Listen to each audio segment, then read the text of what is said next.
Imagine a world where ordinary college students transform into brutal prison guards and helpless prisoners within days. Welcome to the Stanford Prison Experiment.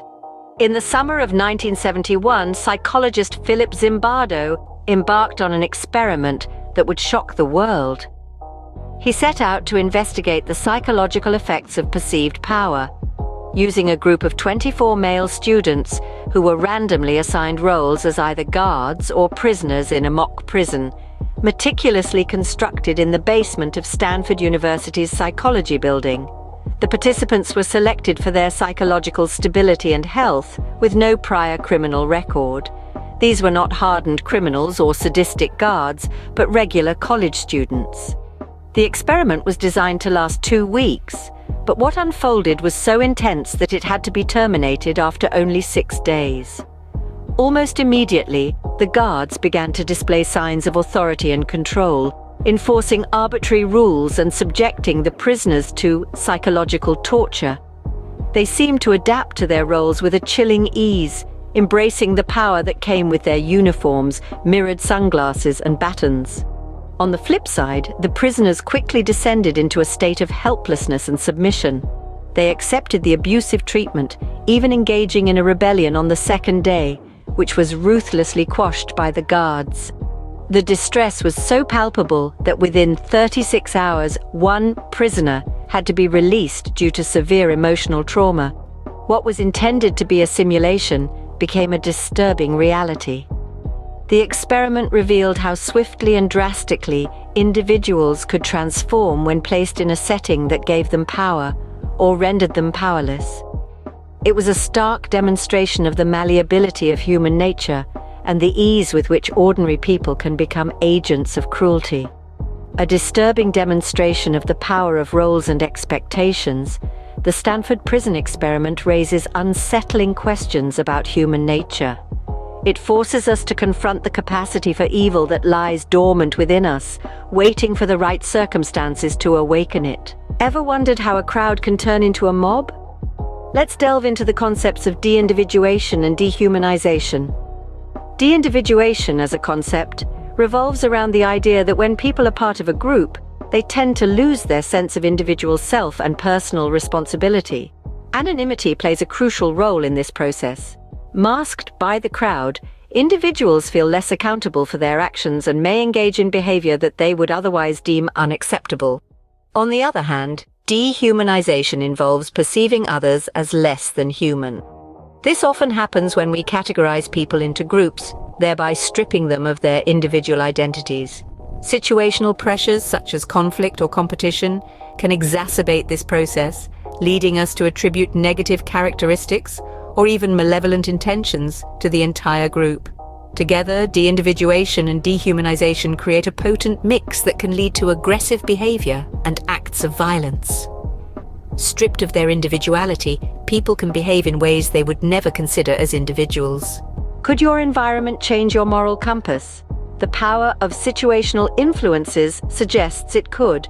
This is a central theme in Philip Zimbardo's book, The Lucifer Effect. Consider this: you're generally a good person, right? You hold doors open for strangers, you give up your seat on the bus, you recycle. But what if you're placed in an environment that contradicts your moral values? Would you still act the same? Zimbardo argues that even the best of us can be influenced by our surroundings to act in ways that are contrary to our moral values. Imagine being constantly surrounded by negative influences, harmful behaviors, and unethical practices. Over time, the line between right and wrong can become blurred. You might find yourself doing things you'd never imagine simply because your environment normalizes such behavior. Our surroundings shape us, often in ways we don't realize. It's a sobering thought, but also a reminder of the importance of creating positive ethical environments. In 2004, photos from Abu Ghraib prison shocked the world. Yet they echoed the findings of the Stanford Prison Experiment decades earlier. Located in Iraq, Abu Ghraib prison became notorious when the public learned of the horrific abuses inflicted upon detainees by American soldiers. This was not a case of a few bad apples. Rather, it was a systemic issue, a manifestation of an environment that allowed, even encouraged, such behavior. Drawing parallels with the Stanford Prison Experiment, we see a chilling similarity. Soldiers, like the guards in the experiment, were placed in a position of perceived power over the detainees, akin to the prisoners. The setting was ripe for deindividuation and dehumanization, two psychological phenomena that Zimbardo thoroughly explores in his book, The Lucifer Effect. Deindividuation refers to the loss of self-awareness in groups, a state where individuals are not seen as individuals but as part of a group. In the context of Abu Ghraib, the soldiers stopped seeing the detainees as fellow human beings deserving of respect and dignity. Instead, they became faceless entities, stripped of their humanity. Dehumanization went hand in hand with deindividuation. The detainees were not just anonymized but reduced to less than human. This psychological distancing allowed the soldiers to inflict pain and suffering without the usual moral constraints that would apply if they saw the detainees as fellow human beings. But how does an organizational culture allow for such behavior? The authority structures within the prison and the military at large played a significant role. With little oversight and accountability, coupled with ambiguous rules and directives, the soldiers operated in a system that did little to discourage their actions. The lack of clear guidelines and consequences created an environment where such abuses could occur. Abu Ghraib is a grim reminder of how systemic factors can foster inhumanity. It underscores the importance of understanding the situational factors and systemic influences that can lead ordinary people like you and me to commit acts of cruelty and violence. It's a call for vigilance, for empathy, and for systems that encourage respect for human dignity.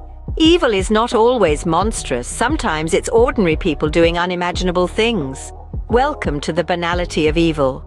When we think of evil, we often imagine it as something extraordinary or alien, something far removed from our everyday lives. But the concept of the banality of evil, coined by philosopher Hannah Arendt, challenges this notion. It paints a picture of evil not as the product of monstrous individuals, but rather as the result of ordinary people being led to commit acts of great cruelty under certain conditions. Let's delve deeper into this concept. Imagine your average person. They might be your neighbor, your co-worker, or even your friend. They live by a certain moral compass. They have their virtues and flaws just like you and me, but place them in an environment where they are stripped of their individuality, where they are part of a group identity, where they are under intense situational pressures. And this ordinary person might just be capable of committing extraordinary evil. This isn't about inherent sadism or psychopathy. It's about the power of the situation and the social dynamics at play. It's about the de-individuation and dehumanization that can occur when one is part of a system. A system that can sometimes blur the lines between right and wrong, between humanity and cruelty. Philip Zimbardo, in his book The Lucifer Effect, explores this concept extensively. He argues that the acts we label as evil often stem from a combination of situational factors and social dynamics. He offers real-world examples like the Stanford Prison Experiment and the Abu Ghraib prison scandal as evidence of how systemic factors can lead ordinary people to commit horrifying acts. In essence, the banality of evil reminds us that the capacity for cruelty and violence is not confined to a select few. Rather, under certain conditions, it can emerge from the most ordinary of us. It's a chilling thought, but one we must confront if we are to understand the nature of evil and work towards preventing it. Evil is not always extraordinary. It can be chillingly mundane. When good people do bad things, who's to blame? The individual or the system? This question, posed by Philip Zimbardo in his book The Lucifer Effect, seeks to explore the delicate balance between personal accountability and the impact of systemic forces. Zimbardo posits that while individuals indeed make choices, these decisions are often shaped, molded, and sometimes distorted by the powerful forces of the systems within which they operate. He suggests that responsibility for actions, especially those that defy our moral compass, is shared. The individual, influenced by their environment, and the system, with its prevailing social forces, both play significant roles. This perspective doesn't absolve individuals from their actions. Instead, It encourages a broader understanding of behavior, one that takes into account the potent influence of situational pressures and systemic structures. Zimbardo's exploration of this dynamic underscores the complexity of human behavior and the profound impact of our surroundings. While individuals make choices, systems shape those choices. This encapsulates Zimbardo's argument that we are all products of our environment to a certain extent. Can we prevent good people from turning evil? Zimbardo believes we can. To him, the key is promoting moral awareness. By understanding our own potential for harmful behavior, we can actively resist the pressures that might lead us down a dark path. But moral awareness alone isn't enough. We also need empathy, the ability to understand and share the feelings of others. Empathy serves as a safeguard, reminding us of the human toll of our actions, helping us resist deindividuation and dehumanization. Moreover, Zimbardo stresses the importance of creating systems of accountability and oversight. These systems must ensure that power doesn't go unchecked and that harmful behavior is swiftly identified and addressed. It's through these mechanisms that we can mitigate the risks of situational influences leading to acts of cruelty and violence.